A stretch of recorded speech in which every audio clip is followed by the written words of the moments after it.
किंवदंती अनुसार ऐसा माना जाता है कि गांधारी का विवाह धृतराष्ट्र से करने से पहले ज्योतिषियों ने सलाह दी कि गांधारी के पहले विवाह पर संकट है, अतः इसका पहला विवाह किसी और से कर दीजिए, फिर धृतराष्ट्र से करें।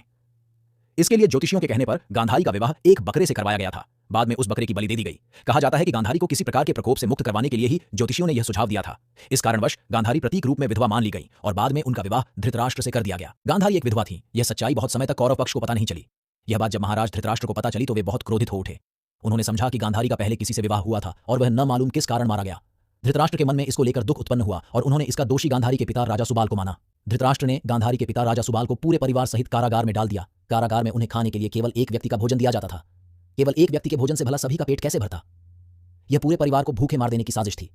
राजा सुबाल ने यह निर्णय लिया कि वह यह भोजन केवल उनके सबसे छोटे पुत्र को ही दिया जाए ताकि उनके परिवार में से कोई तो जीवित बच सके, और वह था शकुनी। यह भी कहा जाता है कि विवाह के समय गांधारी के साथ उनका भाई शकुनी और आयु में बढ़ी उनकी एक सखी हस्तिनापुर आई थी और दोनों ही यहीं रह गए थे।